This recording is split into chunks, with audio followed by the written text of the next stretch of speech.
ज़पेटो diaries चारों जगह इस सीरीज़ का कुछ ज़्यादा ही नाम हो रहा है। असल में इस सीरीज़ का मेन कैरेक्टर है बीच वाला कैरेक्टर जेम्स। दोस्तों, इस जेम्स की कहानी बहुत अलग सी है कि गाइस जेम्स एक middle school 13 year old student है। दोस्तों, वो उसके पापा पहले यूएस कैम्ब्रिज में रहा करते थे पहले। बट उसकी मदर जो कि है टॉप मॉरल फेलीज, उनको उसने इस जेम्स को अगवा करके काफ़ी सालों बाद मडोना यानी इसकी सौतेली माँ के पास छोड़ दिया। उनके भी दो बच्चे हैं, टोमी और कैटनिया, जो कि टोमी का छोटा भाई है और जेम्स का भी छोटा भाई है, ऐसे कि सौतेला भाई है वो। ये इसका स्टेप ब्रदर है। और दोस्तों, इसकी भी कहानी कुछ अलग सी है। ये भी कैम्ब्रिज यूएस में ही पहले रहा करता था। मतलब यहाँ इस स्टोरी का प्लॉट ये है कि मतलब इसमें जो कैरेक्टर्स हैं वो यूएस के ही हैं, बट उनकी नेशनैलिटी जापानीज़ बोली जाती है। ऐसा क्यों, ये मुझे नहीं पता।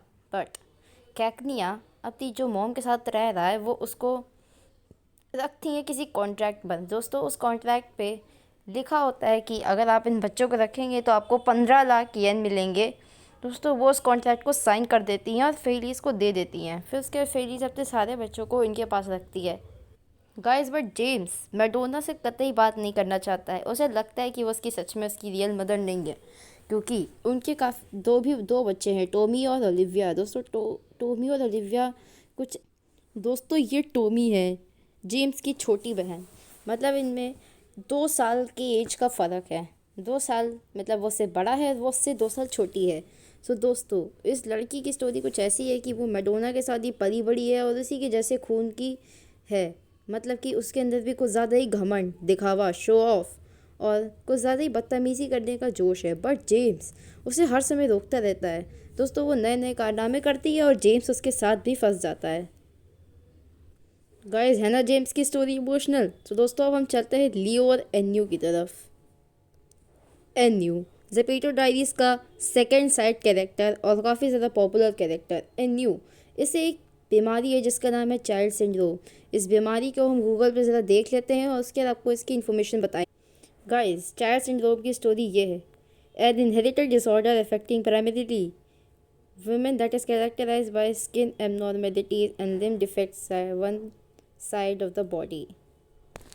गाइस, बट इस बीमारी का एन्यू से क्या लेना देना? बट हमें ये भी नहीं पता कि एन्यू की बैक स्टोरी है क्या, एन्यू के पेरेंट्स कौन है। और एन्यू बस दिखाया जाता है एक साइड कैरेक्टर के तौर पर, जेम्स का सबसे अच्छा दोस्त। गाइस, एन्यू का एक नेचर हमें अच्छा नहीं लगता है कि वो दूसरे लोगों से बहुत ज़्यादा चिढ़ता है जो उसके दोस्त छीनने की कोशिश करते हैं। गाइस, अगर वो इस चीज़ों को अवॉइड करना चाहे तो वो नहीं कर सकता, क्योंकि वो अभी एक बच्चे के शरीर के अंदर है। दोस्तों, उसकी बुद्धि इन बड़े लोगों जैसी है, बट वो टीनेज की तरफ जा नहीं पा रहा है क्योंकि उसको चाइल्ड सिंड्रोम है। गाइस, अब हम बढ़ते हैं लियो की तरफ। लियो दास, ये एक साइड कैरेक्टर है और जेम्स का सबसे अच्छा दोस्त है। मोस्ट हॉट कैरेक्टर्स में सबसे ऊपर शायद इस लड़के का ही नाम होगा, मे बी 2025 और 27 में, ये मुझे नहीं पता। बट दोस्तों, इस बंदे की कहानी कुछ ऐसी है कि ये चेन्नई में पला बड़ा है और इसका नाम ललित आदित्य हुआ करता था। बट इसने अपना नाम बदलवा कर, अपनी नेशनलिटी बदलवा कर इस जगह यानी जापान जेप टाउन में जगह ले ली और जेम्स के साथ पढ़ रहा है। दोस्तों, वो कॉलेज भी पास कर चुका है।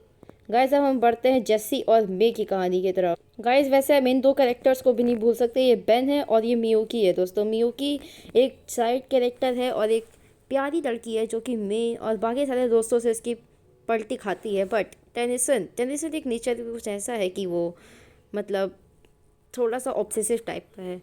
दोस्तों, ये है लियो की छोटी बहन केट। इसकी फ्रेंड है रियूजिन। दोस्तों, ये आप समझ ही गए होंगे कि ये कौन है। इट्जी की रियूजिन इस शो में घुसेड़ी गई है, पता नहीं क्यों। प्लॉटिंग में कुछ ज़्यादा ही कॉपीराइट्स हो रहे हैं गाइस, इस चीज़ से मैं खुश नहीं हूँ। बट द और by the way series is good. Guys, ये इट्जी की जो रियूजिन वो केट की दोस्त है। वो केट की हर फीलिंग समझती है और सब कुछ जानती है, बट किसी को कुछ बताती नहीं है क्योंकि केट के मन में जो है वो उसे किसी और को नहीं बताना है। दोस्तों, केट और लियो के बीच में 1 साल का एज गैप है। वो 1 साल पहले हुआ था और वो उसके 1 साल बाद आई है। गाइस, बट टेनिसन टेरिसन और लियो के बीच में ऐसा है क्या? गाइस वो दोनों एक जैसे लगते हैं, बट क्या वो उसका बायोलॉजिकल भाई है, ये पता चलेगा अगले एपिसोड में।